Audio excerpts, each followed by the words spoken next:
aja Pak.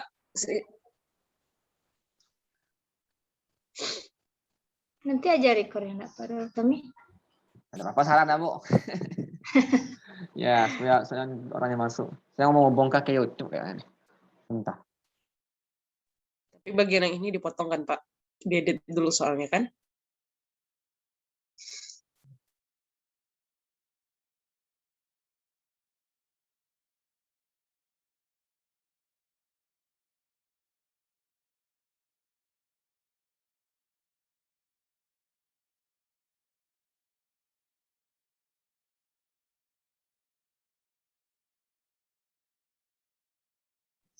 Yang share siapa nanti Pak Tommy? Yang share?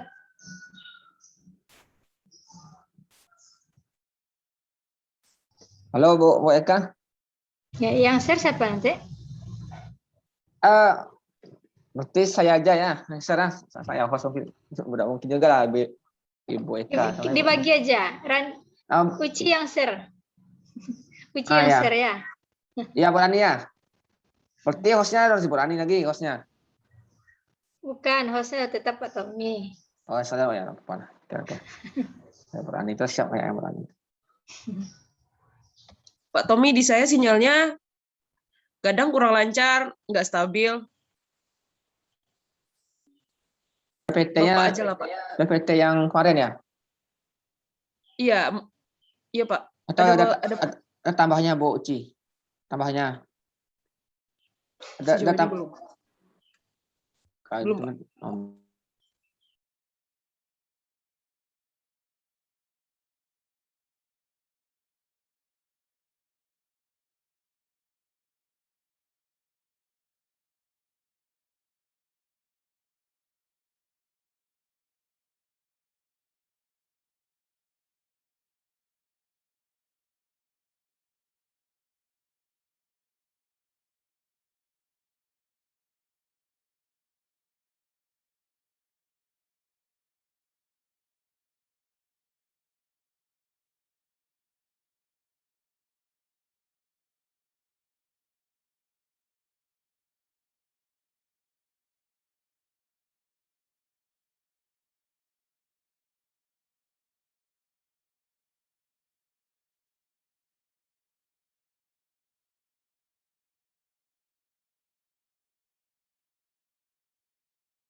Assalamualaikum.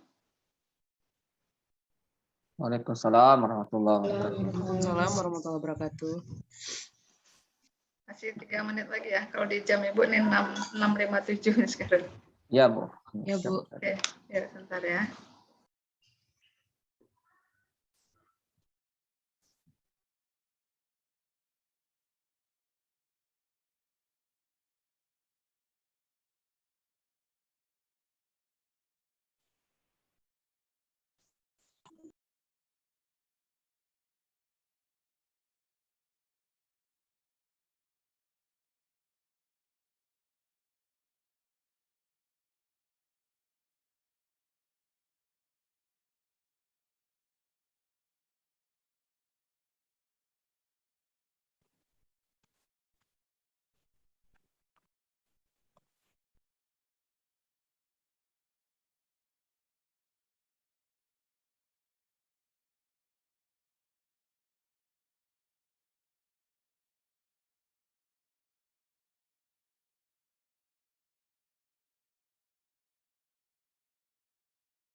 Halo, Assalamualaikum, Bu.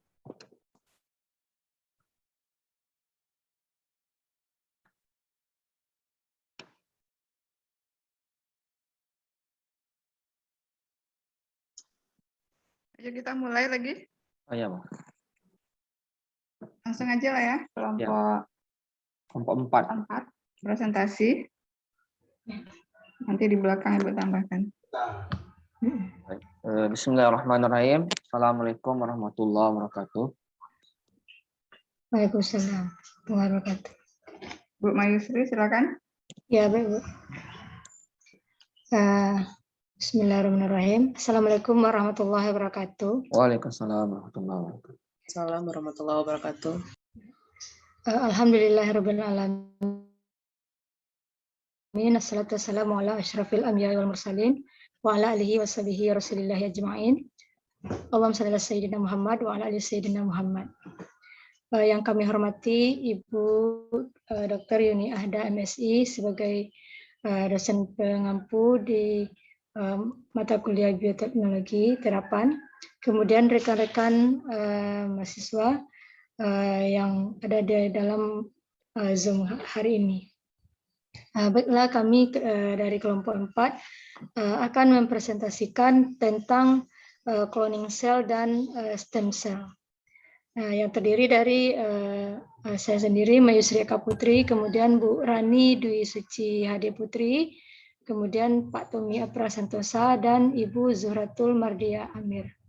Nah, untuk yang pertama, kami akan menjelaskan tentang sejarah dari cloning cell dan stem cell yang akan disampaikan oleh Ibu Zuhratul Mardia. Kepada Ibu Zuhratul dipersilakan.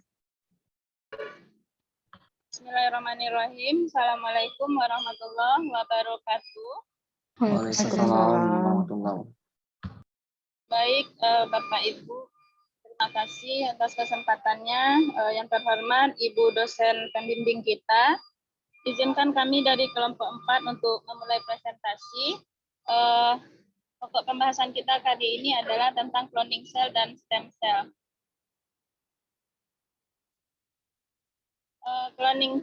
Kita mulai dari cloning cell, yaitu sejarah dari cloning cell.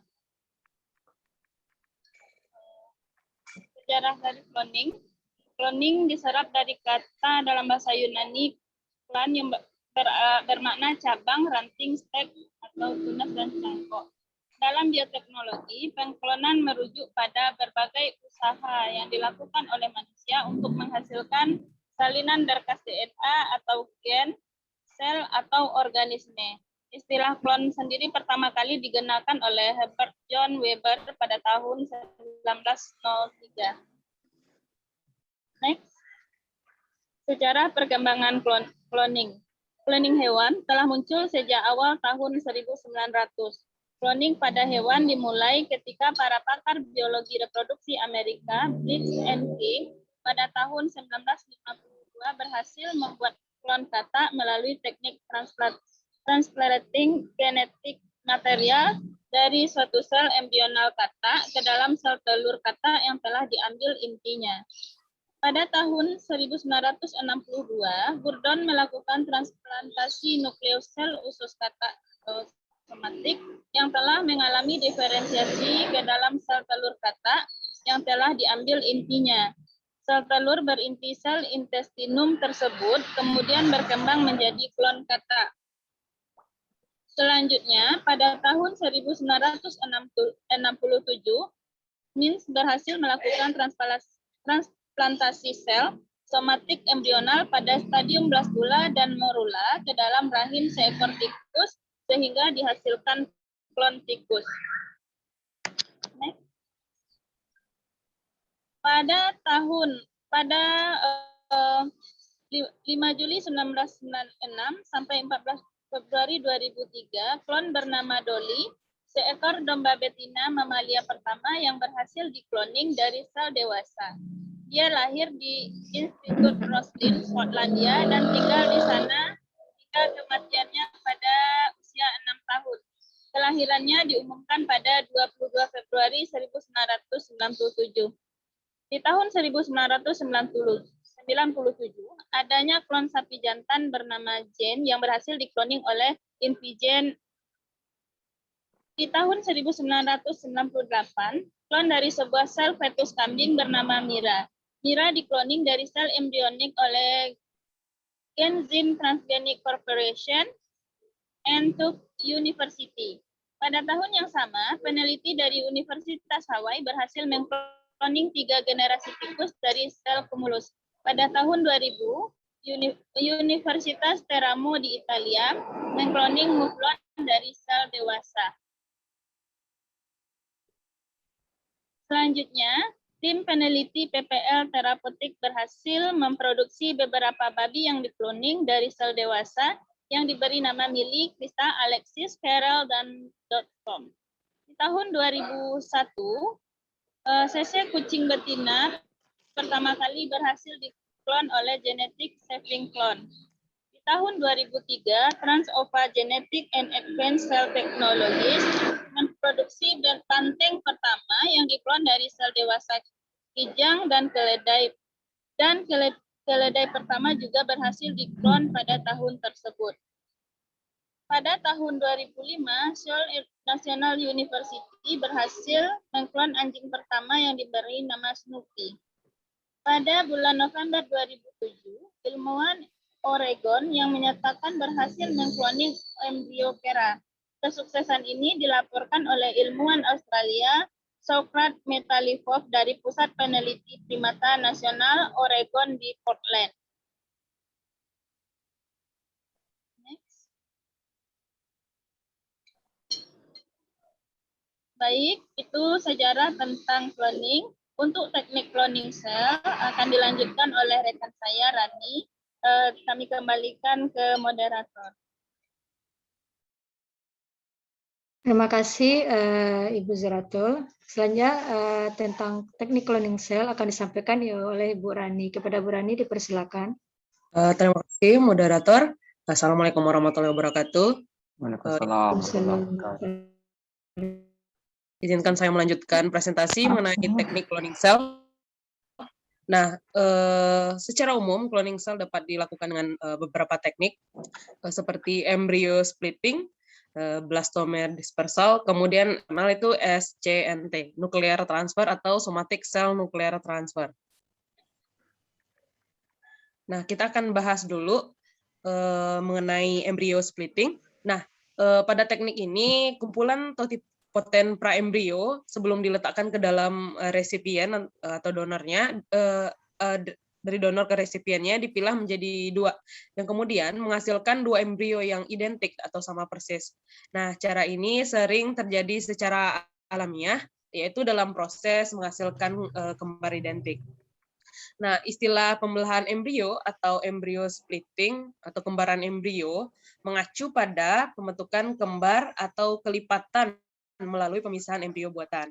Nah, pada tahapan awal embriogenesis, tahap pembelahan sel tunggal. Nah, pada tahap pembelahannya sel tunggal embrio atau di fase blastomer yang masih bersifat totipoten. Nah, sifat ini diandaikan dalam prosedur biopsi blastomer di mana kita lihat nanti pada saat fase blastula itu dikeluar dalam kondisi yang sesuai berkembang karena mempunyai totipoten, nanti dibagilah kemudian menghasilkan salinan yang genetik yang sama persis. Kita bisa lihat gambarnya nanti.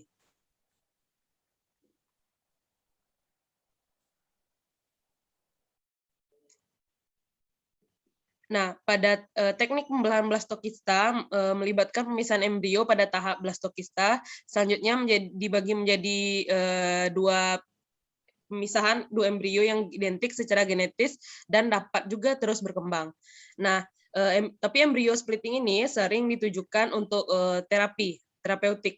Nah, pemisahan embrio memungkinkan untuk mendapatkan idealnya beberapa embrio dengan ciri genetik yang sama.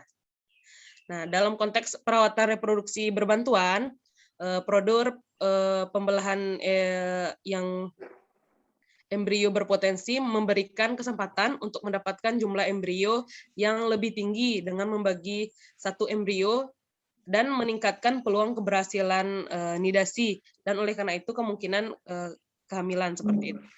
Nah, sedangkan prosedur ini telah umum dan berhasil dalam menerapkan pemulihan ternak dan belum diterapkan untuk pengobatan atau terapi pada manusia.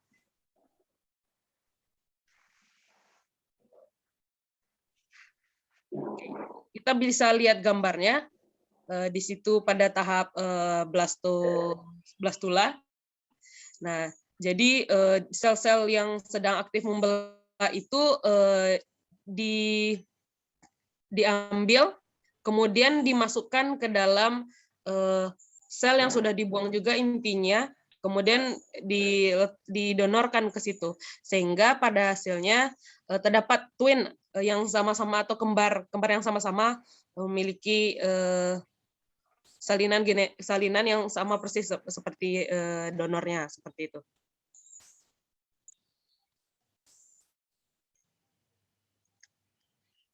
Begitulah embrio splitting. Kita lanjut ke yang kedua, blastomer dispersal.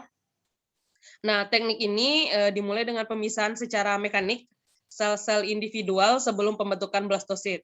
Nah, sel-sel awal membentuk bola berisi cairan sama seperti tadi, tapi di sini blastomer dispersal ini terdapat di sini kita lihat seperti ada di fase pembelahan 8 sel, egg cell stage, kemudian di remove one of blastomer, satu selnya dikeluarkan, yang kemudian yang selebihnya dibiarkan untuk implantasi di uterus, kemudian satu sel lagi digunakan untuk culture with other cells, seperti itu.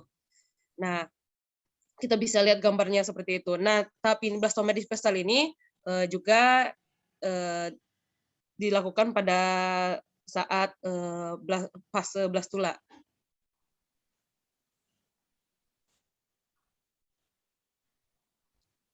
Oke. Dan yang ketiga ada teknik yang paling terkenal, somatic cell nuclear transfer atau SCNT. Nah, teknik SCNT ini merupakan teknik yang paling sering digunakan dalam penelitian cloning hewan. Nah, aplikasi dari SCNT ini adalah cloning untuk terapi. Jadi ada dua juga tujuannya, untuk reproduksi dan terapi. Nah, pada cloning reproduktif, setelah sel klon mengalami pembelahan hingga tahap blastosit, embrio selanjutnya ditransfer ke induk resipien atau surrogate mother untuk dilahirkan secara normal. Nah, sedangkan pada cloning terapeutik, setelah embrio mencapai tahapan blastosit, embrio dikultur secara in vitro dalam medium spesifik untuk terdiferensiasi menjadi berbagai jenis sel untuk kegunaan terapi.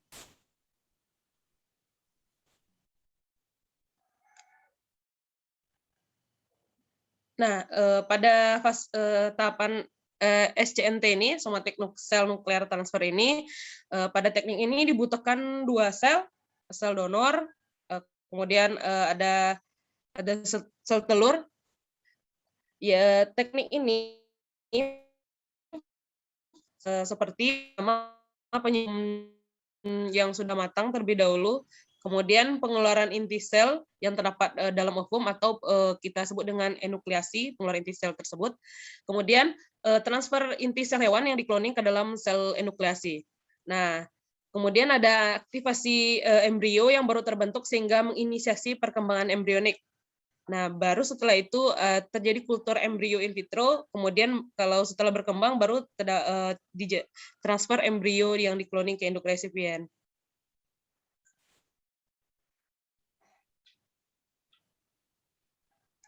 Nah, kita juga sudah lihat kalau salah satunya gambarnya seperti ini. Yang ini pada domba Dolly, bahwa Dolly itu adalah salah satu keberhasilan dari proses SCNT, somatic cell nuclear transfer. Nah, jadi si domba Dolly ini berasal dari mamai dari domba Finn Dorset. Finn Dorset ini mendonorkan nuklear inti selnya, sel mamainya. Dan Scottish Blackface itu tuh adalah atau selnya keluarkan inti selnya atau proses enukleasi, dimasukkan inti sel dari domba Finn Dorset ke sel dari Scottish Blackface. Kemudian pada tahap blastokista dalam uterus dari surrogate mother-nya.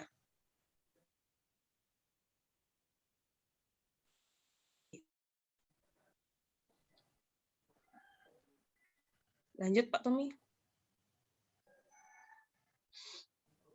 Sudah nampak belum? Sudah. Oke, tadi agak terputus, maaf semuanya. Kita lanjutkan di gambar selanjutnya.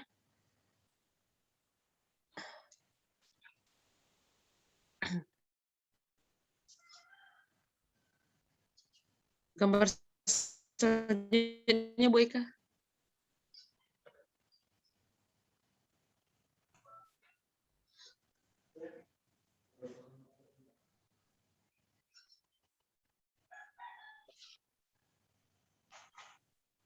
Oke.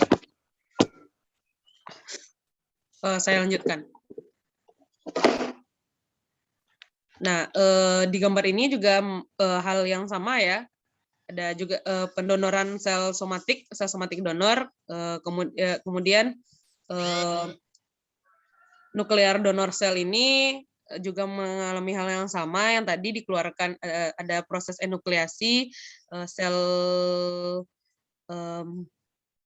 awalnya dulu, oosit donornya atau sel ovumnya, kemudian dimasukkan inti selnya ke dalam resipien oositnya. Kemudian ada terjadi proses tertentu kemudian ada proses aktivasi SCNT tersebut, kemudian baru tadi in vitro yang dikultur atau klon blastositnya, kemudian baru ditransferkan ke surrogate mother. Nah, itu proses terjadi pada SCNT, somatic cell nuclear transfer. Nah, untuk selanjutnya saya serahkan ke moderator.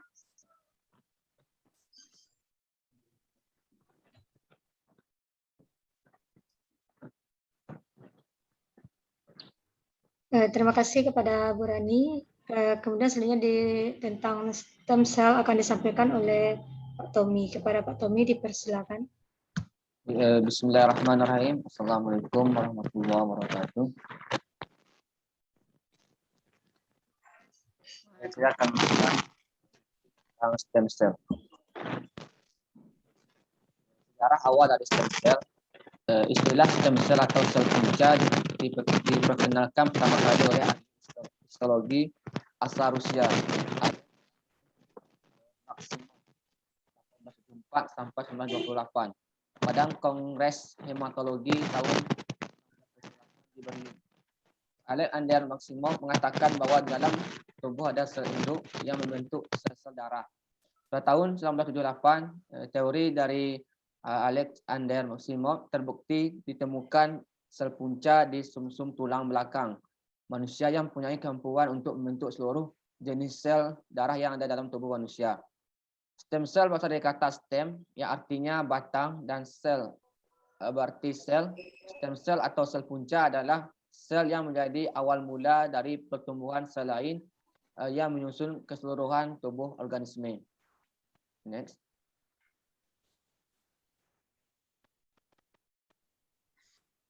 Lanjut Bu Eka. Seterusnya karakteristik stem cell. Pertama, mempunyai kemampuan untuk berdiferensiasi. Sel punca mampu berkembang atau berdiferensiasi menjadi sel yang lainnya. Dua, kemampuan untuk memperbaharui atau generasi dirinya sendiri. Sel punca mempunyai kemampuan untuk dapat membuat salinan sel yang persis sama dengan dirinya melalui pembelahan sel. Lanjut Bu. Jenis stem cell. Menurut Obus tahun 2005, stem cell dapat dibedakan menjadi 4 berdasarkan kemampuan untuk berdiferensiasi. Stem cell atau sel punca yaitu pertama totipotent, yaitu sel punca jenis ini mempunyai kemampuan untuk membentuk satu individu yang utuh. Kedua, pluripotent, sel punca mempunyai kemampuan untuk berdiferensiasi menjadi 3 lapisan embrional. Ketiga, multipotent, sel punca yang mempunyai kemampuan untuk berdiferensiasi menjadi berbagai jenis sel. Dan terakhir, unipotent, sel punca yang hanya dapat menghasilkan satu jenis sel. Lanjut mereka. Jenis stem cell pertama totipotent, yaitu sel punca yang mempunyai kemampuan untuk berdiferensiasi menjadi semua jenis sel. Sel punca jenis ini mempunyai kemampuan untuk membentuk satu individu yang utuh. Adapun yang termasuk dalam sel punca dengan kemampuan totipotent adalah zigot dan morula. Kedua, pluripotent, sel punca yang mempunyai kemampuan untuk berdiferensiasi menjadi 3 lapisan embrional, yaitu ectoderm, mesoderm, dan endoderm, tapi tidak dapat menjadi jaringan ekstra embrionik seperti plasenta dan tali pusat. Adapun termasuk sel punca pluripotent adalah sel pada inner cell mesh pada stadium blastosit embrionik. Sel punca yang dapat dari inner cell mesh mempunyai kapasitas untuk berdiferensiasi secara in vitro dari semua sel somatik. Lanjut Bu Eka. Terusnya multipotent, sel punca yang dapat berdiferensiasi menjadi banyak jenis sel. Sebagai contoh, hemopoietic stem cell yang terdapat dalam sumsum tulang mempunyai kemampuan untuk berdiferensiasi menjadi berbagai jenis sel darah seperti eritrosit, sel darah merah, leukosit, sel darah putih, dan trombosit keping darah. Contoh lain, neural stem cell mempunyai kemampuan berdiferensiasi menjadi sel saraf dan sel glia pada jaringan dewasa. Sel punca multipoten terdapat pada jaringan dan organ untuk mengganti sel yang hilang atau terluka. Yang terakhir, unipoten, sel punca yang hanya dapat menghasilkan satu sel, tetapi berbeda dengan sel punca. Tapi berbeda dengan non sel punca. Sel punca yang unipoten mempunyai sifat yang dapat memperbaharui dan meregenerasi diri. Next. Jenis stem cell. Yang pertama, embryonic stem cell. Yaitu sel punca ini berasal dari inner cell mass pada blastocyst atau stadium embrio yang terdiri dari 50 sampai 150 sel. Kira-kira hari kelima pasca pembuahan. Embryonic sel punca biasanya didapatkan dari sisa embrio yang tidak dapat terpakai pada in vitro fertilization. Teknologi yang dapat membantu penyediaan embryonic stem cell khusus bila penggunaan blastocyst adalah somatic cell nuclear transfer atau SCNT atau transfer inti atau sering disebut dengan istilah cloning. Next. Yang kedua, ada namanya adult stem cell atau stem cell dewasa, yakni diambil dari jaringan dewasa, antara lain terutama pada sumsum tulang, ya seperti yakni hematopoietic stem cell, selain dari darah tali pusat dan dari sumsum tulang. Hematopoietic stem cell dapat diperoleh juga dari darah tepi, stromal stem atau disebut dengan stem cell. Jaringan lain pada dewasa terutama pada sistem saraf pusat, adiposit atau jaringan lemak, otot, rangka, dan pankreas. Lanjut Bu Eka. Selanjutnya sel berkarakter seperti stem cell. Sel yang dengan berkarakter seperti sel punca atau stem cell merupakan sekelompok sel matur yang mendapatkan potensi seperti dengan sel punca embrionik, baik akibat rekayasa molekuler atau reprogramming dan atau proses mutasi genetik. Nantinya dari ini dibedakan menjadi dua, ada namanya IPS dan SPK. IPS, Indus pluripotent stem cell, adalah sel punca embrionik pluripotent yang diperoleh dari rekayasa sel matur melalui induksi faktor tertentu.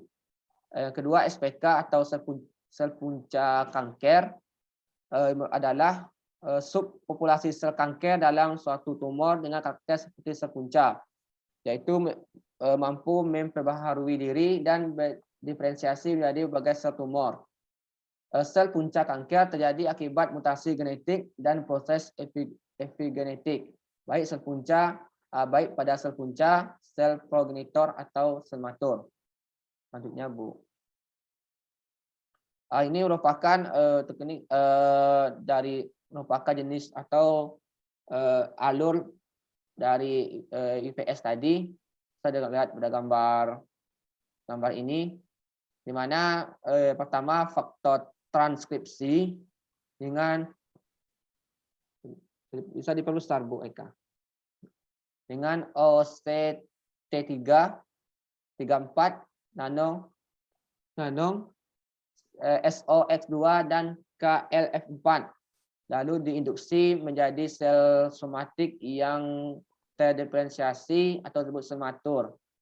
Melalui programming dengan IPS ini nanti membelah diri dan juga mengalami diferensiasi lalu menghasilkan 3 lapisan tadi, yakni lapisan ectoderm, mesoderm, dan endoderm. Di mana dalam lapisan endoderm ini dalam sel seperti sel epidermis dan sel neuron, dan mesoderm ini seperti sel otot, sel jantung, dan sel endotelin ini, sel pankreas, dan intestinal. Nanti dalam pembelahan diri ini menjadi dua nanti. Tunggu Bu Eka. Jadi dua sel menjadi sel punca, menjadi dua sel punca, yaitu sel punca embrionik atau pluripotent. Lanjut Bu. Yang terakhir dan namanya SPK, sel punca baru, yang mana sel punca kanker atau SPK ini disebabkan oleh beberapa faktor seperti mutasi atau faktor epigenik. Sel punca yang mutasi atau yang epigenik ini sel punca ini nanti disebabkan oleh sel progenitor dan sel matur membelah jadi dua nanti dengan makrofag. Yang makrofag ini nanti menghasilkan TAM dengan bantuan GF lalu membentuk namanya sel SPK baru atau sel punca baru. Dan juga nanti dari sel punca ini menghasilkan atau menjadi sel turunan sel kanker heterogen. Jadi 3 turunan sel heterogen. Mungkin itu yang dapat sampaikan untuk metode stem cell, dan kembalikan kepada Bu Eka sebagai moderator. Terima kasih Pak Tommy. Demikianlah materi dari cloning cell dan stem cell yang bisa kami sampaikan. Untuk selanjutnya kami buka termen untuk kritikan dan saran kepada rekan-rekan. Jika ada kritikan dan saran tentang penyampaian kami persilakan.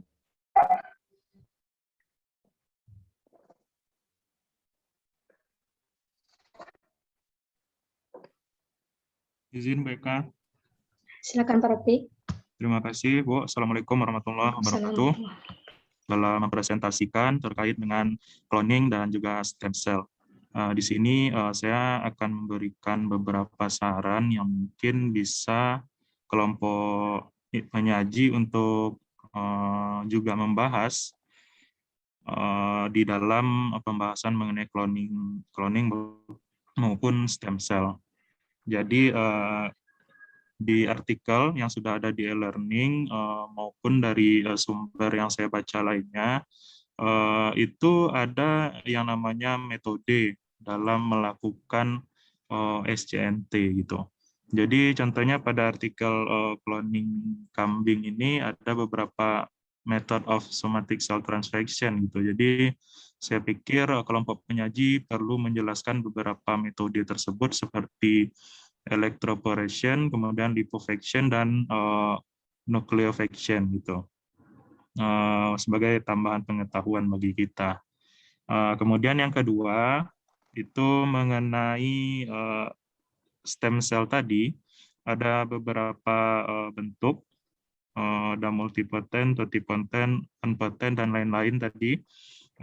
Saya rasa perlu diberikan contoh yang representatif dan aplikatif ya, supaya kita mudah memahami, terutama posisi dari stem cell-nya itu di mana, contohnya di jaringan mana gitu, supaya kita bisa lebih mengenal dari stem cell tersebut. Yang ketiga tadi ada pembahasan terakhir mengenai sel yang berkarakter seperti stem cell gitu. Saya pikir perlu juga penjelasan kenapa ada dua jenisnya tadi ya, dari sel yang berkarakter stem cell tadi, dia tidak dimasukkan ke dalam stem cell. Saya kira kelompok penyaji harus memberikan reason, ya, alasan tertentu kenapa sel tersebut dia tidak dikatakan stem cell juga, tetapi dikatakan berkarakter stem cell gitu. Jadi saya kira hanya itu untuk beberapa penjelasan yang mungkin berguna bagi audiens semuanya. Terima kasih, saya kembalikan kepada moderator. Assalamualaikum warahmatullahi wabarakatuh. Waalaikumsalam warahmatullahi wabarakatuh. Terima kasih kepada Pak Rafi. Nanti akan kami diskusikan kembali. Kemudian pada rekan-rekan yang lain, jika masih ada kritik atau saran, kami persilakan. Izin Bu Eka. Ya, silakan Pak Erik. Ya, terima kasih Bu Eka. Mungkin langsung saja, karena keseluruhan kelompok penyaji sudah sangat baik dalam menjelaskan materi kita pada hari ini tentang cloning dan juga stem cell. Mungkin dari saya sederhana saja untuk sarannya. Mungkin kita bisa memilah, tadi juga sudah dijelaskan historisnya juga tentang stem cell maupun cloning. Mungkin untuk materi ini kita bisa tekankan lagi.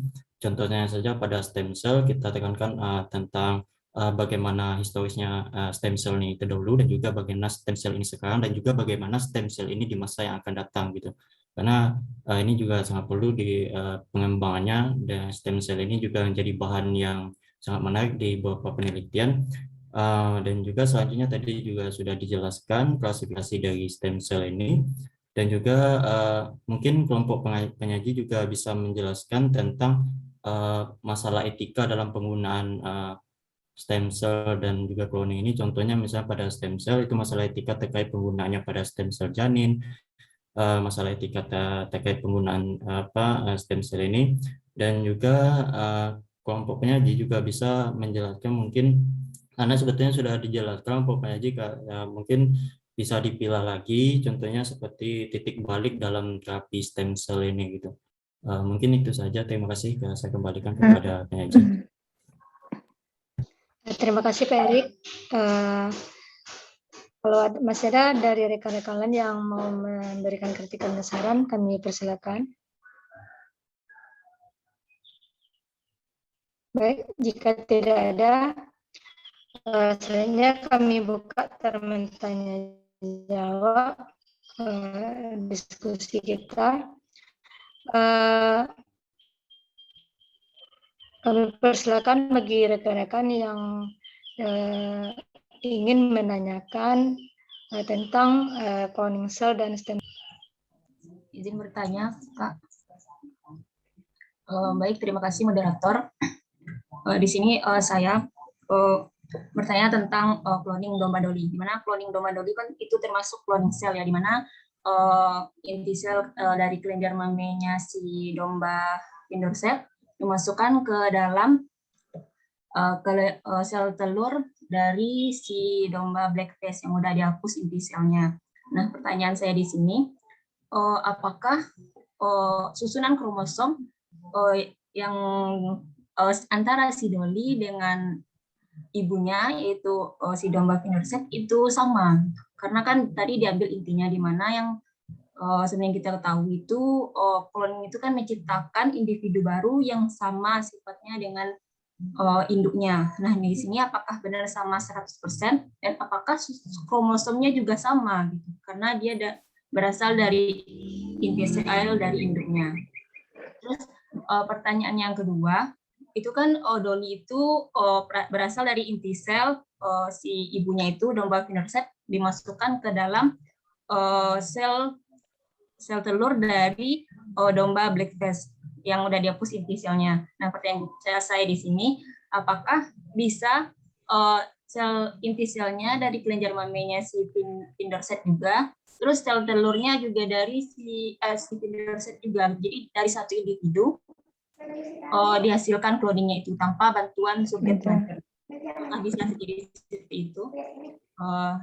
Selesai saja, saya kembalikan kepada moderator. Terima kasih Ayu. Untuk pertanyaan kedua, mohon diulangi kembali Ayu. Pertanyaan yang kedua. Pertanyaan kedua, apakah cloning itu bisa dilakukan di satu individu aja di Pindorcet tanpa bantuan surrogate mother?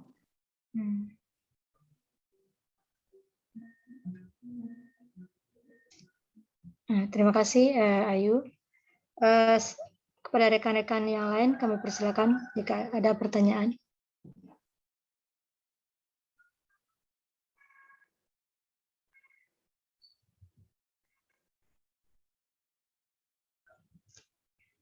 Sekali lagi, jika ada pertanyaan dari rekan-rekan yang lain, dipersilakan.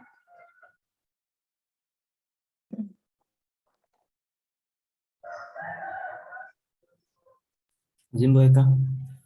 Ya, silakan Pak Erik. Terima kasih Bu Eka. Mungkin langsung saja tadi ada beberapa gangguan jaringan pada Bapak saya. Mungkin saya ingin minta penjelasan konsep saja sedikit kepada penyaji. Ini konsep sederhana, mungkin dari jawabannya. Pertanyaan saya adalah bagaimana sih stem cell ini dapat memperbaiki sel yang rusak gitu. Mungkin itu saja. Saya kembalikan kepada moderator. Terima kasih. Terima kasih Pak Erik. Dipersilakan kepada rekan-rekan yang lain.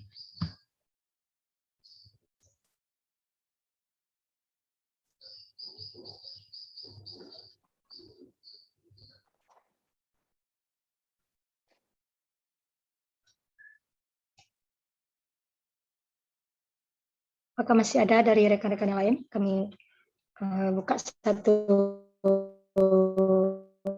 penanya lagi.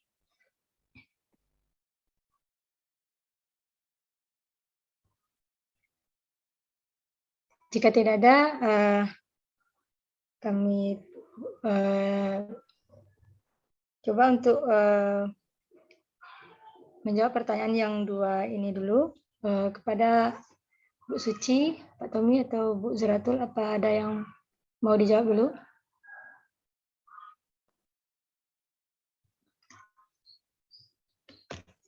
Izin moderator mengenai Ya. pertanyaan pertama. Ya, silakan Uci. Mungkin sebelum saya sharing juga dengan Ibu Mukti dan semuanya mengenai pertanyaan yang kedua.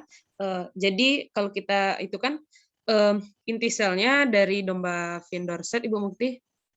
Inti selnya dari domba Vendorset, kemudian dimisalkan seperti itu ya. Kemudian sel telurnya juga dari Vendorset.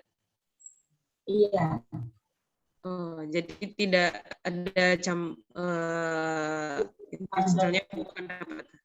Kemudian baru oh ya seperti itu. Terima kasih. Pertanyaan bukti yang pertama mengenai susunan kromosom domba Dolly, apakah sama dengan ibu yang mendonorkan intinya?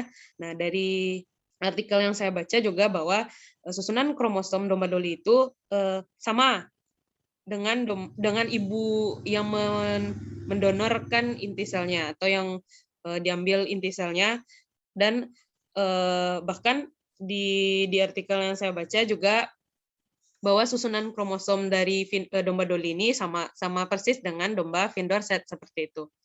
Dan kemudian mengenai pertanyaan yang kedua, apakah mungkin inti sel itu dari satu domba, kemudian yang menjadi wadahnya atau menjadi yang oositnya, sel telurnya juga berasal dari domba yang sama.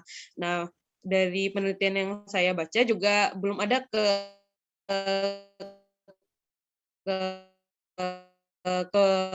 mungkin sudah ada atau belum atau berakan hal tersebut. Jadi di satu individu sel telur, kemudian sel lain yang mempunyai pluripoten, kemudian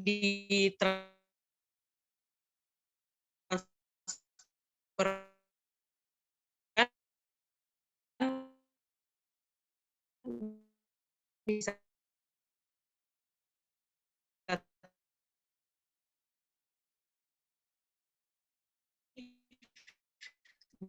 dari yang saya baca belum ada individu yang ke sel telur lain.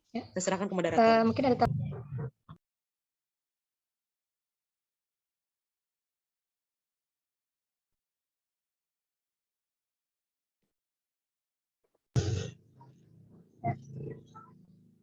apa ada tambahan dari Pak Tommy atau Bu Zura?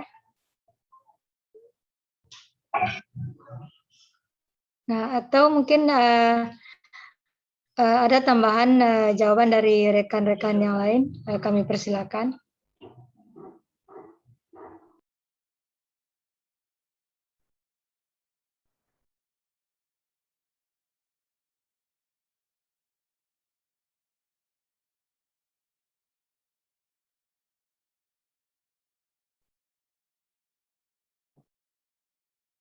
Jika tidak ada,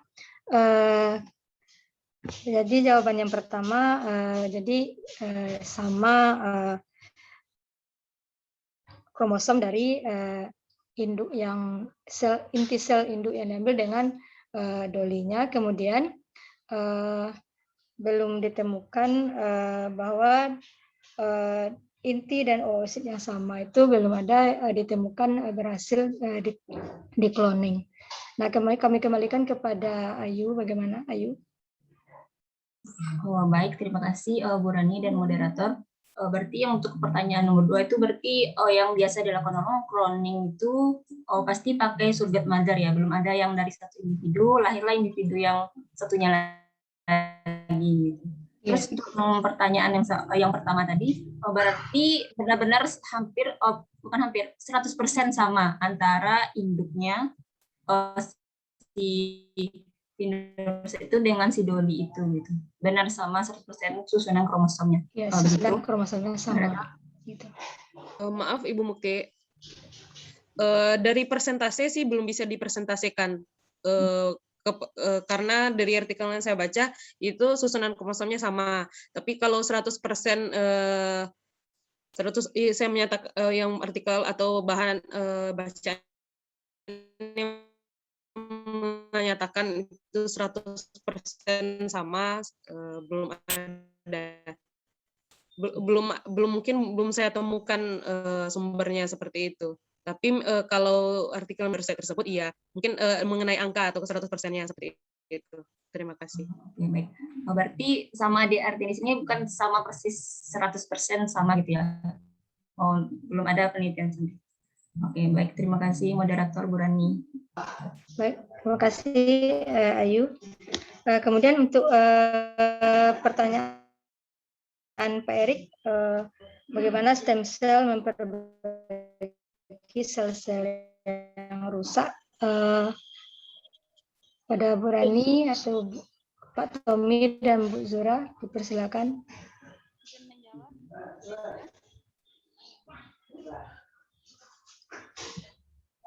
Baik, izin menjawab pertanyaan dari Pak Erik, bagaimana stem cell ini dapat memperbaiki jaringan yang rusak. Saya kemarin menonton video yang di-share oleh Ibu di e-learning.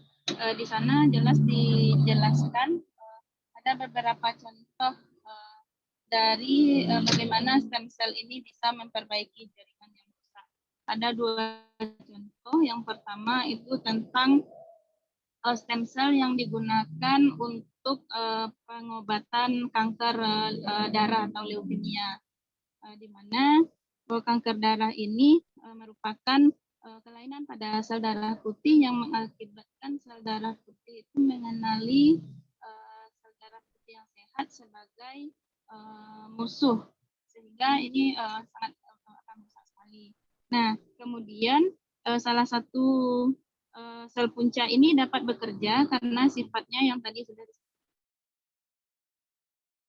disebutkan, ada yang pluripoten, ada yang multipoten. Pada kasus kanker darah ini, kemampuan dari sel ini berdiferensiasi hanya untuk beberapa jenis sel saja, biasanya berada dalam satu golongan saja, yaitu hemopoietik, hanya mengurus soal darah, jadi sifatnya adalah multipoten. Bagaimana dia memperbaiki? Kita bisa lihat di video yang ditayangkan di e-learning tadi, bahwasanya sel kanker itu mula-mula diberikan suatu terapi, apakah itu kemoterapi, kemudian dilakukan sel punca yang sehat yang biasanya diambil itu dari dari plasentanya bayi atau tali pusarnya bayi yang kemudian ditransplantasikan ke sumsum tulang belakang, sehingga nanti sel punca yang baru akan menghasilkan sel darah putih yang sehat. Nah, saya juga pernah nonton film, ada seorang anak yang punya penyakit leukemia, untuk mengobatinya orang tuanya mengusahakan untuk hamil sehingga bisa diambil tali pusar sel punca dari tali pusar bayi yang dikandung oleh ibunya. Ini salah satu bentuk bagaimana sel punca itu dapat memperbaiki jaringan yang rusak. Kemudian di sana juga dilihatkan bahwasanya di kulit ya, maka jika kulit terluka, maka diganti oleh sel punca dari jaringan kulit itu sendiri. Ini pada sel punca dewasa. Nah, pada sel punca dewasa contohnya disampaikan bagaimana sel kulit itu bisa mengganti sel punca itu mengganti sel kulit yang terluka. Mungkin nanti bisa dilihatkan kalau seandainya Bu Eka ada sudah mendownloadnya, lebih baik juga untuk ditampilkan karena menurut saya luar biasa sekali video yang telah di-share oleh Ibu. Terima kasih Ibu, mungkin itu saja. Saya kembalikan ke moderator. Terima kasih Bu Zura. Apakah ada tambahan dari Ibu Rani dan Pak Tommy?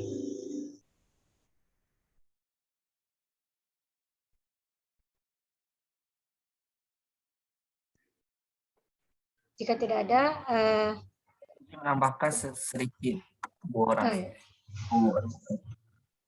Bisa izin saya share tentang Bu Rani. Baik. Ya, sebentar.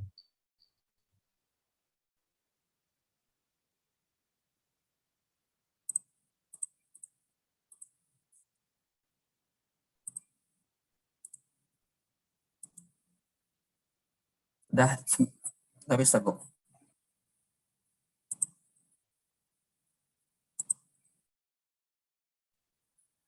Udah Pak Tommy. Belum bisa Bu.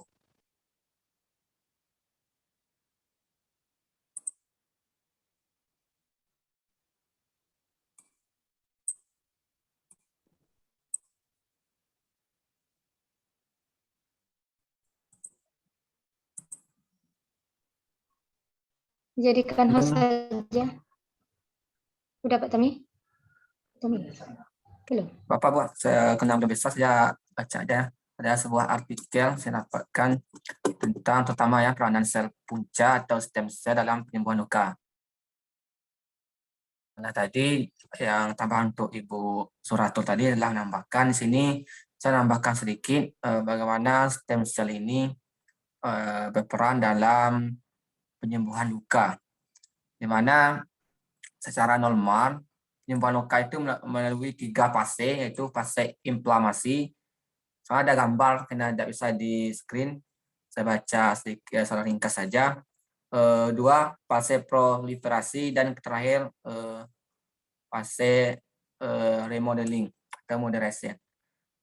Pada peranan stem cell, terutama stem cell mesenchyme, yaitu atau MSCS dalam penyembuhan luka, itu memiliki peranan 3 fase, di mana fase pertama atau fase inflamasi. Selama fase inflamasi ini sel punca mesenchyme atau MSCS ini mengatur sel inflamasi yang menghambat sitokin inflamasi seperti TF dan IVNY. Sebagai ini harus pakai gambar, ada gambar karena tidak bisa di screen. Pada saat bersamaan MCCS meningkatkan produksi sitokin antiinflamasi heteroleukin 10 atau IL dan IL4 yang mempunyai peranan sebagai antiinflamasi. Ini yang diperlukan dalam penanganan luka kronis dalam proses penyembuhan yang diulang kembali. Dan yang kedua ada namanya fase proliferasi. Pada fase proliferasi, MSCS ini berperan dalam sekresi berbagai mediator untuk perbaikan jaringan, seperti terutama tadi faktor yang mempengaruhi pertumbuhan, sitokin, kemokin, khususnya PEGF, PDGF, BFGF, EGF, dan lain sebagainya. Lalu terakhir, fase inovasi ini di mana sel MCS ini membentuk menekan enzim matrid metaproteinase atau MMP1 untuk membentuk kulit yang baru, sehingga MCS ini dapat mengenerasikan bentuk sel kulit yang baru sehingga dapat menutupi dapat menutup luka tersebut. Sedikit tambahnya Bu, tapi itu bisa dijelaskan gambar. Mungkin sedikitnya tambahannya dari KBK. Terima kasih Pak Tommy. Kami kembalikan saja ke Pak Erik. Bagaimana Pak Erik? Ya, terima kasih Bu Eka atas jawaban dari pemakalah. Saya kembalikan Bu Eka. Terima kasih. Mana Bu? Apa ditambah lagi pertanyaannya Bu? Boleh, tapi kita bahas dulu yang ini bagusnya ya. Ya Bu. Baik. Oke. Selanjutnya kita mohon ke Ibu untuk menjelaskan tentang konsep cloning cell dan stem cell ini. Kepada Ibu kami persilakan. Baik, makasih Bu Reka. Saya luruskan dulu dari dua pertanyaan ini. Yang pertama tadi pertanyaan Ibu Mukti, apakah bisa kalau melakukan cloning cell menggunakan sel telur yang sama dari individu yang sama gitu, tidak ada campur tangan dari individu yang lain, apalagi beda spesies gitu ya. Ya sangat bisa sekali, malah itu menjadi jauh lebih mudah. Ya, kenapa orang saya sampaikan dulu kenapa orang melakukan proses cloning Dolly itu diambil dari sel telurnya domba blackface, kemudian inti selnya dari Vindorset. Nah, itu untuk membuktikan kepada kita teori yang kita anut kebenarannya selama ini, bahwa material genetis yang notabene ada di dalam inti sel itu menentukan karakteristik atau menentukan fenotip dari yang kandungannya adalah protein, lemak juga di situ, air dan segala macam, itu tidak berperanan di dalam menentukan fenotip organisme. Nah, di situ jelas sekali kelihatan ya, dari apa yang sudah dilakukan terhadap Dolly itu terbukti semuanya bahwa Dolly itu nyata-nyata 100% mirip dengan induknya yang menyumbang intinya, bukan induk yang menyumbang sel telurnya, bukan induk yang mengandung dia. Nah, itu yang konsep yang perlu dipahami ya. Nah, kita selama ini sudah meyakini kebenaran ya, walaupun kebenaran itu tidak mutlak, kita sudah bahas itu minggu lalu ya, tapi saat ini kebenarannya adalah bahwa DNA yang berpilin-pilin bentuk kromosom itu adalah sumber fenotip ya. Jadi adalah sumber materi genetis yang kemudian menentukan fenotip dari suatu organisme. Walaupun pada beberapa organisme fenotip itu juga dipengaruhi oleh lingkungan ya. Misalnya kalau pada tanaman-tanaman itu sangat mempengaruhi ya, ada tanaman yang kalau ditanam di daerah sini lebih enak rasanya, kemudian dipindahkan ke tanah yang lebih agak enggak subur, kurang enak rasanya, ada seperti itu. Tapi di dalam pembentukan Dolly ini itu kelihatan sekali bahwa fenotip bahwa lingkungan yang kita sebut lingkungan di situ adalah sel telurnya itu, kemudian kondisi dia selama dikandung oleh ibunya yang blackface itu, dia dikasih makan oleh ibunya setiap hari melalui plasentanya, itu tidak mempengaruhi fenotip ya, tidak mempengaruhi fenotip. Nah, balik lagi ke pertanyaan Bu Mukti tadi, bagaimana kalau dilakukan pada sel telur yang juga diambil dari Vindorset, kemudian inti selnya juga diambil dari Vindorset, ya tingkat kesuksesannya pasti akan sangat tinggi. Tetapi konsep tadi kan tidak bisa kita buktikan.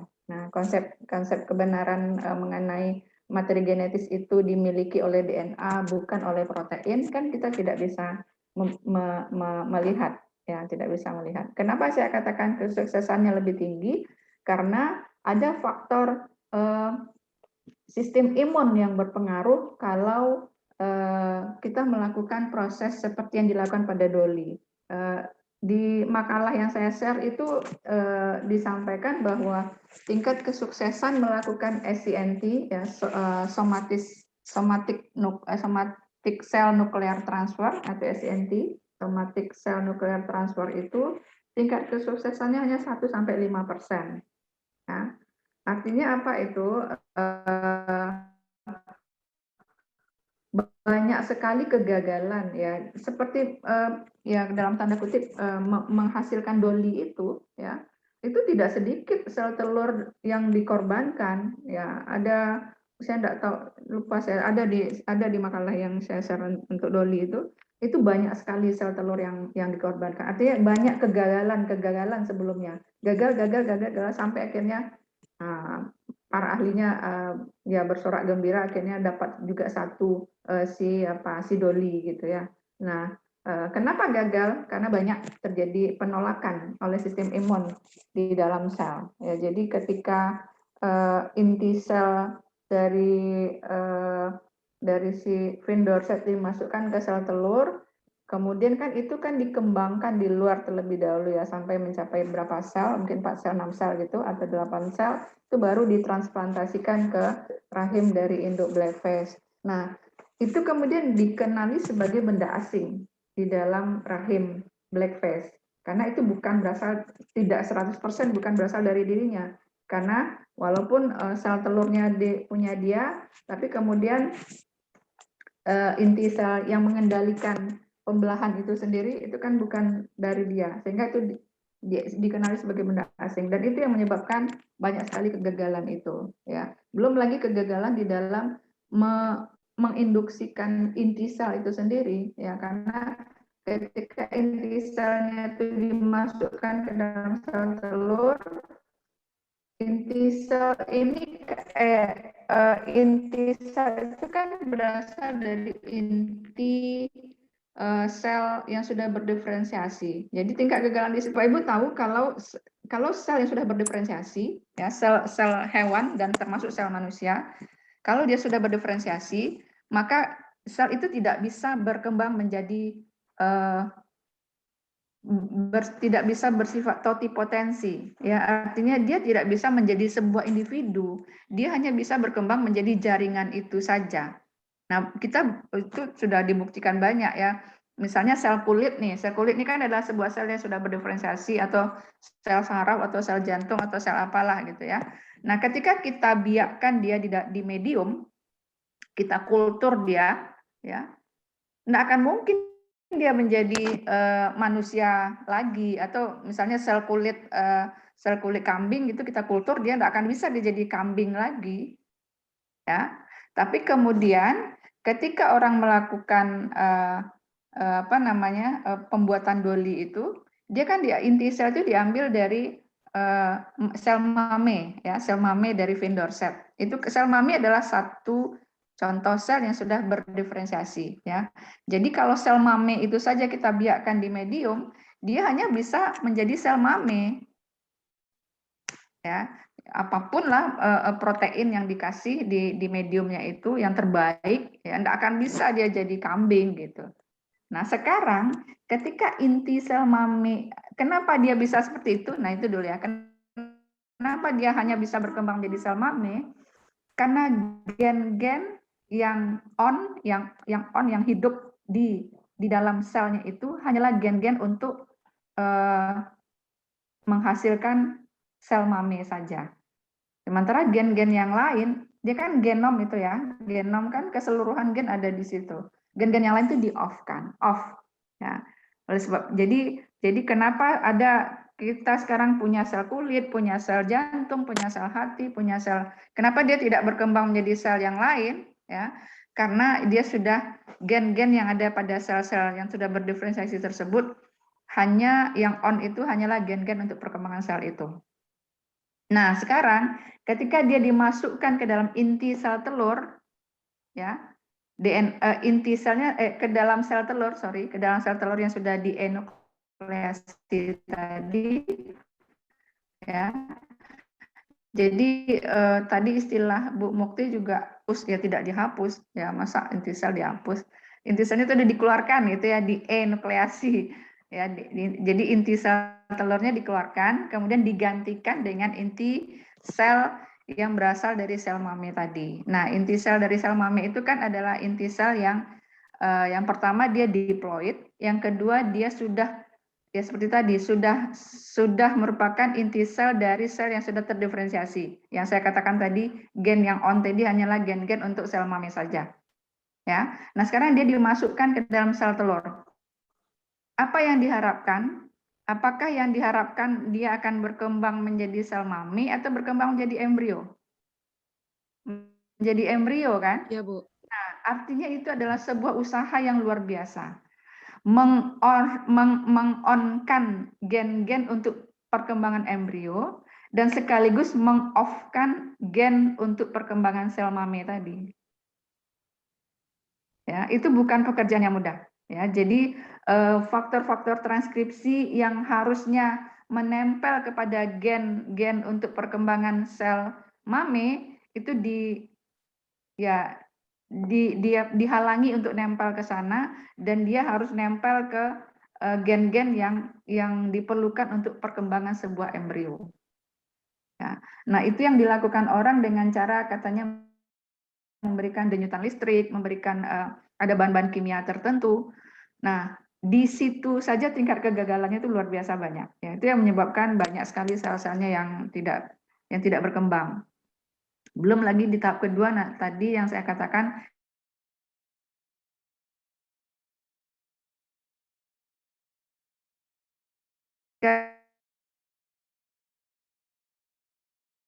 belah menjadi sel juga tingkat kegagalannya sangat tinggi. Ya, kalau kita compare saja lah, kita bandingkan saja dengan orang yang bayi tabung. Ya, bayi tabung itu kan adalah proses alami dalam fertilisasi, kemudian dipertemukan di luar, kemudian masukkan ke dalam rahim ibu. Nah, ketika masuk ke rahim ibu itu kan di situ tingkat kegagalan yang paling tinggi kan. Jadi orang sudah sukses melakukan menyatukan sel telur dengan sperma itu di medianya, di cawan petri atau di mana, itu sudah sukses, sudah sampai 90%. Tapi kemudian ketika ditanamkan ke rahim ibunya, nah kegugurannya tinggi gitu. Nah, jadi banyak sekali faktor yang menghalangi kenapa kemudian tingkat kesuksesan dari pembuatan SCNT itu hanya 1-5%. Ya, dan balik lagi ke pertanyaan tadi, kalau itu dilakukan pada satu individu yang sama, ambil sel telurnya dari vendor set, ambil pula kemudian inti selnya dari vendor set juga, walaupun yang diambil dari sel yang sudah terdiferensiasi, ya, itu akan mengeliminir satu penyebab kegagalan. Apa itu penyebab kegagalannya? Adalah imunitas, ya, imunitas. Jadi itu tidak dianggap sebagai benda asing oleh si vendor set lagi, karena semuanya itu berasal dari dirinya. Ya, jadi protein-protein yang ada pada inti sel, protein-protein yang ada pada sel telur itu tidak dikenali sebagai benda asing ketika dia ditanamkan ke dalam rahim induknya. Nah, pasti itu dianggap sebagai bagian dari sel-sel di tubuhnya. Ya, tetapi kenapa orang tidak melakukan itu? Nah, bukan itu masalahnya, ya. Orang melakukan sesuatu yang jauh lebih rumit dari apa yang diinginkan oleh Bu Mukti tadi. Karena apa? Karena orang ingin membuktikan, ya, banyak yang mau dibuktikan di sana. Yang pertama tadi konsep tentang DNA adalah materi genetis, ya, yang mewariskan sifat dari satu generasi ke generasi berikutnya. Kemudian yang kedua, konsep tentang sistem imun itu sendiri. Apakah memang sistem imun itu sangat berperanan di dalam mereject benda-benda asing yang masuk ke dalam tubuhnya. Dan itu semuanya terbukti ketika orang melakukan SCNT dengan menghasilkan si Dolly tadi. Ya, bahwa materi genetis, tadi kan pertanyaan keduanya, apakah persis sama? Secara teori pasti dia sama 100%. Kenapa? Karena ketika dia sudah masuk inti sel dari vendor set ke dalam sel telur dari si blackface, ya, pembelahan selanjutnya itu adalah pembelahan mitosis. Nah, Bapak Ibu tahu kan konsep pembelahan mitosis? Pembelahan mitosis itu tidak ada terjadi pindah silang, tidak ada terjadi peluang untuk masuknya hal-hal yang lain ke dalam hal-hal lain itu adalah materi-materi genetis yang lain ke dalam si sel tersebut. Ketika dia membelah menjadi 2 sel, maka kedua sel anak itu akan sama satu sama lain, persis sama satu sama lain. Karena kita sudah bisa menjelaskan secara logis dan dari gambar-gambar yang kita miliki, bagaimana proses pembelahan mitosis. Nah, itu seterusnya terjadi. Jadi proses pembentukan embrio ya dari satu sel zigot menjadi embrio, kemudian menjadi janin dan menjadi manusia, itu semuanya terjadi dengan pembelahan mitosis. Dan konsep pembelahan mitosis, Bapak Ibu yakin saya sudah tahu persis. Ya, setiap terjadi sel anak, maka kedua sel anak akan mewarisi materi genetis yang sama. Tentu semua sel-sel penyusun si Dolly tadi itu sama persis dengan induknya yang Vindorcet tadi. Ya.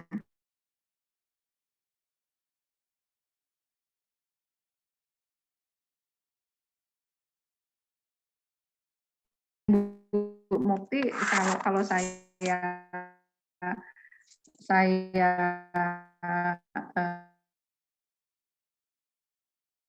Vindorcet itu. Jadi setiap kali terjadi pembelahan mitosis, maka telomer, ya, telomer itu adalah bagian ujung dari ya, yang merupakan ya kalau di tali sepatu itu sebagai pengikat tali sepatu gitu ya. Telomernya itu sudah jadi ada teori bahwa setiap kali terjadi pembelahan mitosis maka telomer memendek. Ya. Nah, karena inti sel dari si Dolly berasal dari mamanya yang sudah umurnya sudah dewasa gitu ya. Maka orang mengatakan jadi si Dolly itu walaupun dia merupakan anak kambing, tapi sebetulnya secara materi genetis dia sudah tua ya, karena telomernya sudah memendek gitu. Nah, itu penjelasan tambahan yang mungkin bisa mematangkan konsep Bapak dan Ibu mengenai SCNT tadi. Dan beda ya, jadi orang sudah melakukan proses cloning sel itu dengan banyak cara. Ya, ada yang tadi ditayangkan juga, ada yang pernah melakukan cloning itu menggunakan cloning pada tikus, ya. Dan itu berbeda konsepnya dengan cloning pada Dolly. Ya, cloning pada tikus itu inti selnya diambil dari inti sel embrio. Nah, Bapak Ibu bisa bayangkan, embrio itu belum merupakan sel yang terdiferensiasi. Dia masih merupakan sel yang kalau tidak totipoten dia masih pluripoten. Ya, jadi dia masih punya kemampuan untuk berkembang menjadi beberapa sel yang berbeda. Ya. Nah, ketika inti sel dari embrio itu diambil, kemudian dimasukkan ke dalam sel telur yang sudah dienukleasi, maka tingkat kesuksesannya otomatis pasti jauh lebih tinggi.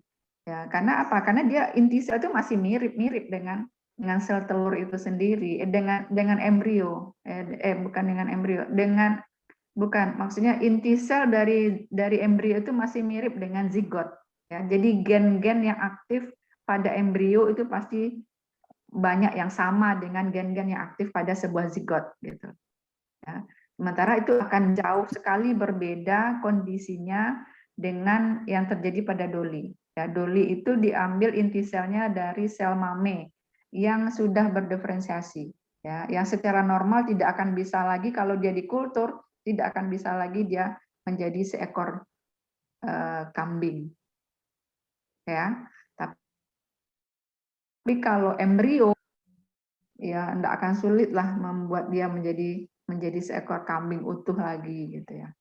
Jadi Dolly adalah kesuksesan pertama orang melakukan SCNT dari sumber donornya adalah inti sel dari sel yang sudah berdiferensiasi. Oke, itu tambahan jawabannya. Kemudian untuk pertanyaan Pak Erik, ya, bagaimana stem cell dapat memperbaiki sel yang rusak? Nah, ini bahwa stem cell itu adalah sel yang belum berdiferensiasi dan punya kemampuan untuk terus membelah. Nah, jadi uniknya stem cell. Jadi pada tubuh kita yang sudah dewasa ini, ya Bapak Ibu, kita masih memiliki stem cell. Ya. Nah, apa buktinya kita masih memiliki stem cell? Misalnya kita luka di kulit. Ya. Pelukaan itu lama-lama kan bisa nutup sendiri. Ya. Artinya apa itu? Artinya masih ada sel-sel bakal, sel-sel cikal bakal kulit yang berkembang menjadi sel mungkin dermis, mungkin epidermis. Ya. Nah, sel-sel cikal bakal itu terletak pada stratum germinativum. Itulah sel stem pada kulit. Ya. Nah, kalau pada darah juga ada, ya, ada sel-sel mesenkim di darah, ya, yang juga. Jadi kita tahu bahwa sel darah tidak ada cikal bakalnya, tentu dia tidak akan bisa, harus dirombak. Begitu juga dengan sel darah putih dan sel darah pembeku. Ya, jadi setiap bagian tubuh kita ada stemnya, tapi kecuali mungkin pada sel otak, sel saraf, ya, karena secara teori itu orang mengatakan bahwa sel saraf itu tidak bisa diregenerasi lagi, ya, malah ketika kita lahir, baru janin lahir, itu banyak sekali sel-sel sarafnya yang berdegenerasi, yang mati secara banyak, ya. Dan kemudian itulah yang kita miliki sampai kita meninggal nanti, ya, tidak ada regenerasi pada sel saraf. Makanya ketika orang sakit Alzheimer atau sakit Parkinson, nah itu tidak bisa diperbaiki. Tapi sekarang orang berusaha dengan stem cell ini, malah orang berusaha. Tapi stem cell-nya tidak berasal dari sel saraf itu sendiri, diambil dari stem cell pada bagian tubuh yang lain.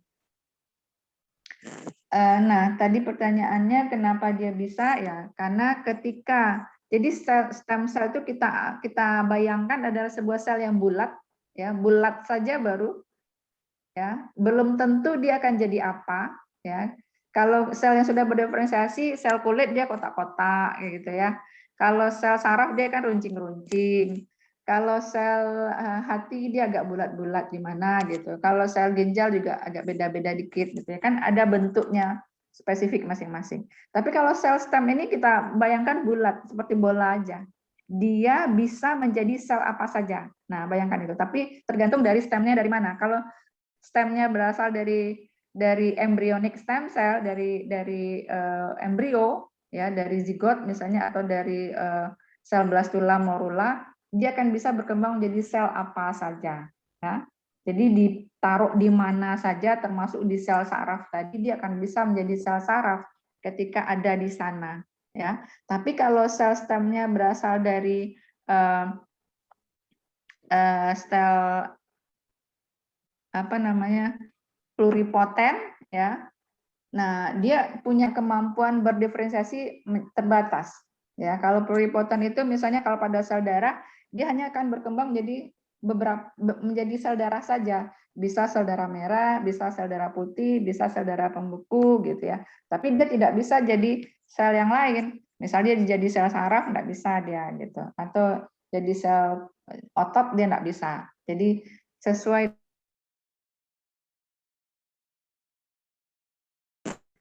Nah, kenapa dia bisa seperti itu? Kan itulah keunikan dari stem cell itu. Bisa dia berdiferensiasi. Jadi sel stem ini sekarang kan orang perjualbelikan, ya, orang perjualbelikan. Jadi dibiarkan di laboratorium itu tetap dipertahankan dia sel bulat saja, ya. Tidak boleh dia berdiferensiasi menjadi sel apapun. Ya, itu adalah sebuah pekerjaan yang susah, yang penuh ada skillnya yang harus dimiliki gitu. Dia hanya bisa jadi sel bulat. Nah, kemudian misalnya kita nih janganlah kita ya, ada orang kasus luka bakar gitu ya, luka bakar. Nah, sekarang ini mengobati luka bakar itu tidak dengan cara lama. Kalau dulu kan diambil bagian tubuh yang lain, kulit yang lain, kemudian ditransplantasikan ke bagian yang luka kan gitu. Nah itu kan sakitnya luar biasa, diambil pula bagian kita udah sakit, kita tidak ambil lagi gitu. Nah sekarang orang pakai stem cell. Jadi dibeli stem cell itu dari penjualnya ya, dari laboratorium. Kami dulu pernah ke situ, salah satunya dibeli, kemudian ditransplantasikan ke sel kulit yang terbakar tadi misalnya. Nah, ketika dia berada di sel kulit, akibat induksi dari sel-sel sekitar kulit yang masih bagus, yang masih normal, yang masih sehat, sistem sel tadi itu berkembang menjadi sel kulit. Nah, itu luar biasanya stem cell itu. Ya, asalkan stem cell-nya itu ya minimal pluripoten yang bisa berkembang menjadi sel itu gitu ya. Luar biasanya di situ ya, maha kuasanya Tuhan ya. Jadi kita sama Allah itu disediakan nih stok sel yang dia bisa jadi, mungkin tidak terlalu paham dengan itu atau tidak perlu menyadari hal itu selama ini, ada disediakan stok ya. Jadi kenapa dia induksi dari sel-sel sekitarnya itu untuk dia mengarahkan dia berkembang menjadi sel yang kita inginkan. Kalau ditaruh dia di sel otak, dia akan diinduksi oleh sel-sel otak yang ada untuk berkembang menjadi sel otak, ya, sel saraf. Ya. Kalau dia mau diinginkan menjadi sel darah merah misalnya, maka ya di dalam sistem peredaran darah itu dia dimasukkan, nanti dia akan berkembang menjadi sel itu. Ya, tapi apakah langsung berhasil? Tentu tidak juga. Ya, jadi ada orang yang beberapa kali malah baru bisa berhasil gitu. Jadi misalnya gagal satu. Nah, untuk mengatasi kebotakan juga sekarang orang melakukan transplantasi stem cell itu.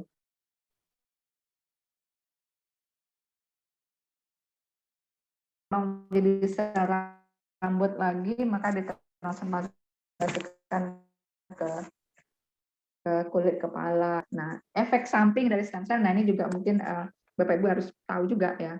Ketika itu kan stem cell itu kan idealnya dari si penjual nih ya, dibuat stem cell itu dari sel siapa saja, orangnya orang mana saja gitu ya.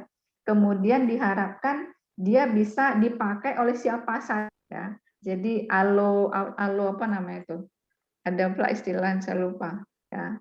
Nah, konsep ini diinginkan oleh penjual karena kan orang kan ingin dapat untung yang banyak gitu ya. Nah, di situ tingkat kegagalannya yang masih tinggi ya. Kenapa? Karena penolakan imun itu tadi juga penyebabnya. Ya, jadi misalnya orang siapa gitu ya. Kalau sesama ras aja itu masih ada penolakan, apalagi rasnya sudah beda gitu.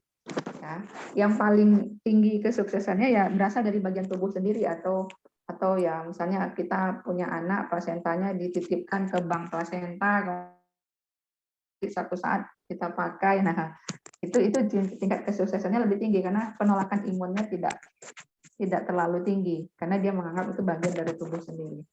Apalagi kalau tubuh kita sendiri. Jadi misalnya anak kita yang orang kaya kan suka gitu sekarang, melahirkan anak plasentanya tidak dibuang. Kalau zaman dulu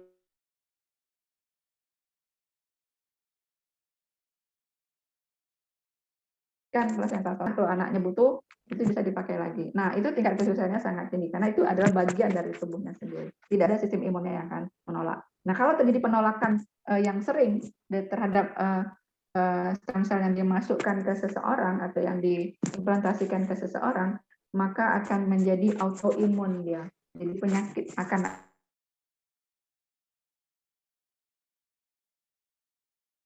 autoimun. Itu sudah banyak juga penelitian seperti itu. Jadi terkait bagian tubuhnya sendiri pun dianggapnya benda asing gitu. Ada kejadian seperti itu. Jadi memang artinya adalah semua penelitian ini ada kelemahan-kelemahannya. Tapi orang terus melakukan upaya-upaya, dan itulah tantangan-tantangan yang harus ditaklukkan oleh setiap peneliti gitu. Ya, tapi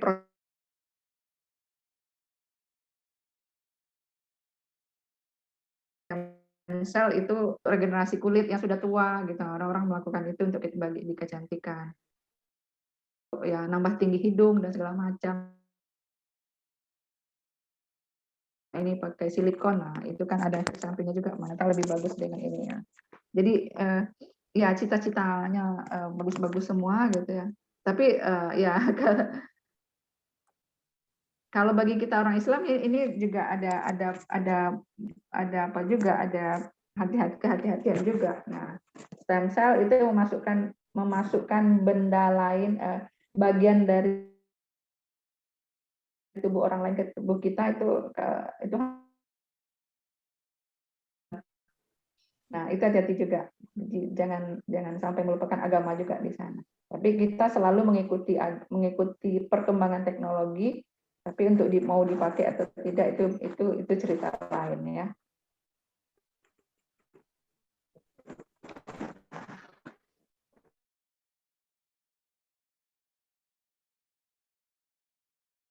Tambahan dari saya tentang pertanyaan Pak Erik. Jadi kenapa dia bisa memperbaiki yang rusak? Jadi ketika dia sampai ke tubuh seseorang, dia berproliferasi ya. Yang kedua baru dia pelihara terus ya, berproliferasi dan berdiferensiasi. Kenapa dia bisa jadi berdiferensiasi menjadi sel yang kita inginkan? Karena itu induksi dari sel-sel sekitarnya yang terjadi kepada si stem yang kita masukkan. Itu konsep idealnya. Ya, tapi apakah berhasil atau tidak? Itu cerita lain. Ada yang berhasil, ada yang tidak. Ada yang harus diulang beberapa kali. Gitu ya. Saya kembalikan kepada Ibu Eka. Kalau ada yang mau bertanya, kita masih 826 di sini. Izin bertanya.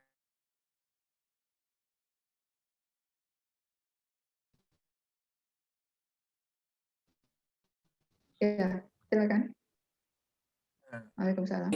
Yang berapa artikel dikatakan mampu jadikan terapi untuk penyakit COVID-19, Bu. Terutama tadi MSCS, Bu, atau nama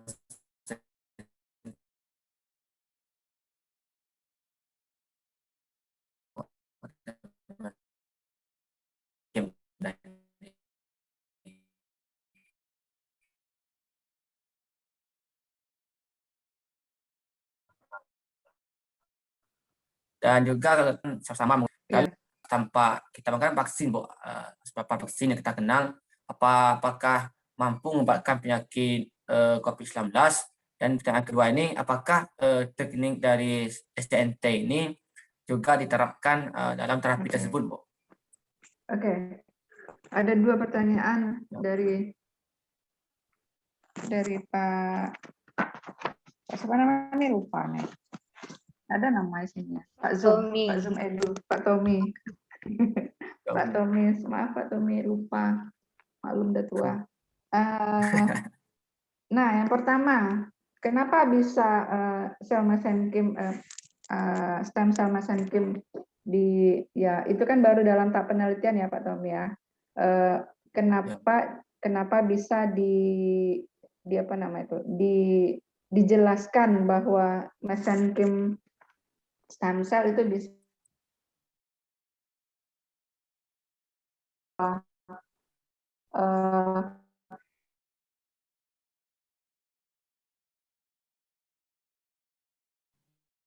belum ada obat sebetulnya ya. Virus apapun tidak ada obat.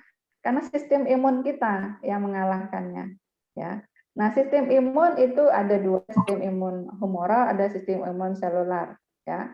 Nah, sistem imun selular itu yang berperan di sana adalah sel darah putih ya. Nah, sel mesenkim seperti yang saya sampaikan tadi adalah stem cell untuk sel darah ya, untuk sel darah. Jadi termasuk di sana adalah sel darah putih. Jadi kalau ada nih misalnya, tentu idealnya adalah orang diambil stem cell dari orang-orang yang sistem imunnya bagus gitu ya, sistem imunnya bagus, ditransplantasikan ke orang-orang yang sistem imunnya lemah ya. Nah, ketika dia dimasukkan ke dalam orang yang sistem imunnya lemah, maka sistem sel yang masuk tadi imun yang bagus tadi itu diharapkan akan berkembang menjadi sel-sel leukosit yang baru.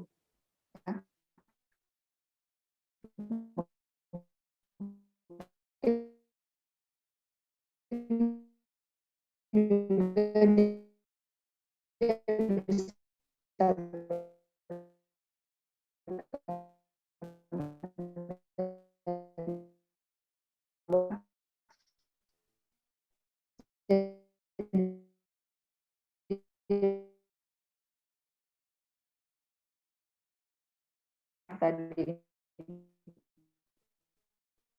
ya, semua sel darah dia bisa. Tentang SCNT itu sebetulnya teknik yang paling sulit dilakukan ya. Kalau hanya ingin mendapatkan stem cell sebetulnya tidak harus dengan SCNT ya. Tadi saya katakan bahwa sumber dari stem cell itu kan ada pada tubuh kita sendiri. Mulai dari masa kita embrio sampai kita dewasa ini, kita masih punya sel. Kalau itu saja yang dimanfaatkan untuk sel stem bisa gitu. Jadi nah itu kan tidak ada rekayasa di sana. Itu memang murni adalah sel yang dikasih oleh Tuhan, itu aja yang dititipkan, nanti dia bisa dipakai lagi. Tapi kalau mau bermain dengan SCNT bisa.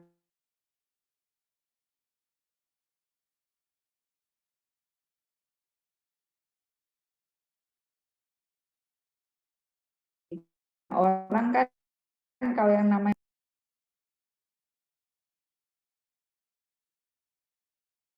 menjadi 8 sel atau menjadi 16 sel ya, pada doli dia kan harus, untuk membentuk doli dia kan harus ditanamkan ke rahim induk ya.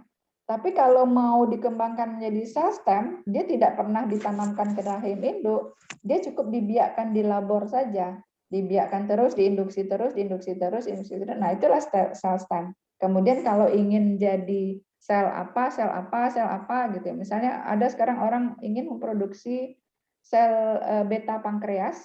Untuk apa? Untuk kemudian bisa sel-sel beta pankreas itu menghasilkan insulin. Nah, insulin itu kemudian yang dipanen di lab gitu.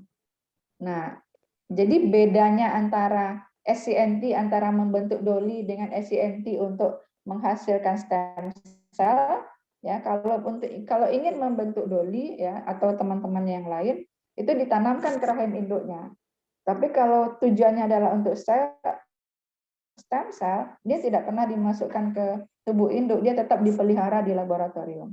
Nanti itu tadi induksinya dia mau berkembang jadi sel apa itu dengan tujuan tertentu dari penelitinya itu diinduksi di luar saja. Itu Pak Tommy. Ya. Jadi konsepnya sekali lagi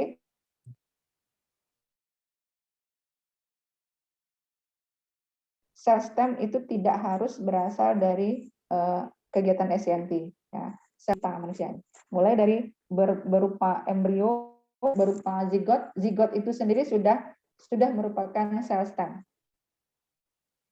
Ya, kemudian berkembang jadi membelah jadi 2 sel, 4 sel, itu pun sel stem. Itu adalah namanya embryonic stem cell. Embryonic stem cell ini bisa berkembang menjadi sel apa saja. Ya.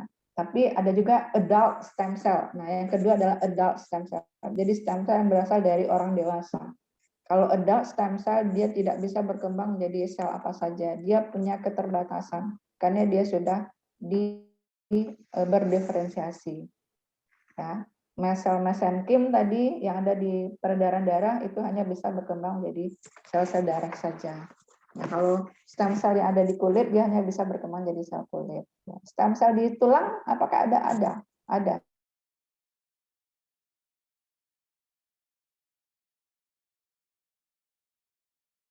Sudah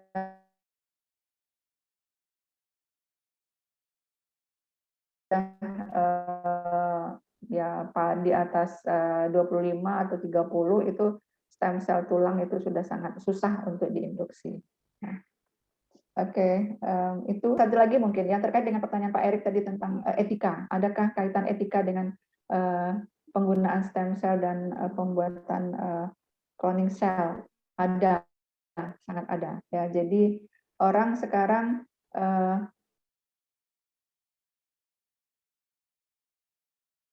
embryonic stem cell, ya. Kenapa?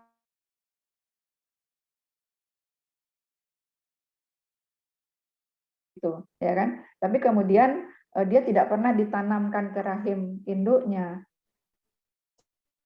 sehingga dia hanya dipreteli di luar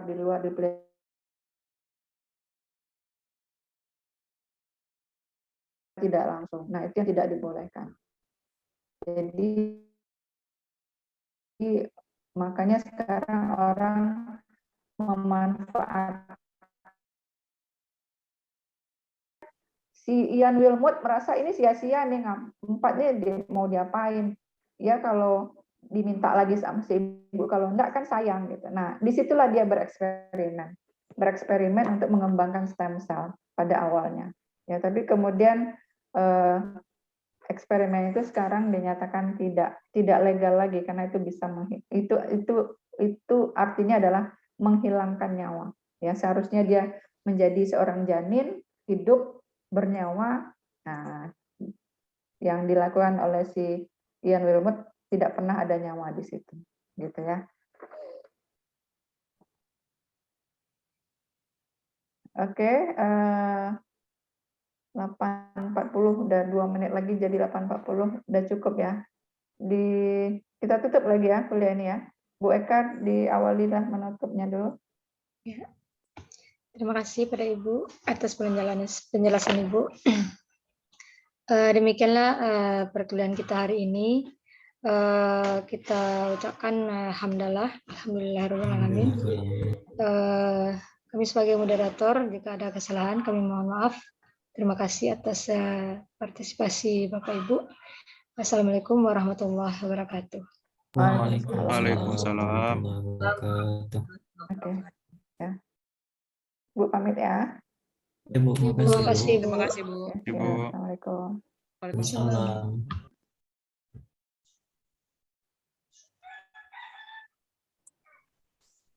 Udah direkod.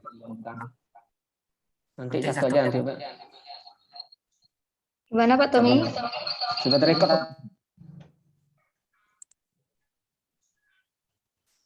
Halo Bu Eka. Ya Pak Tommy. Sudah direkod nanti, Bu. Kita kedua kan. Dua Ibu Eka aja sudah rekod kan? Pak Tommy aja yang rekor, saya nggak ada ngerekornya. Oh, oke. Cuma Pak Tommy aja.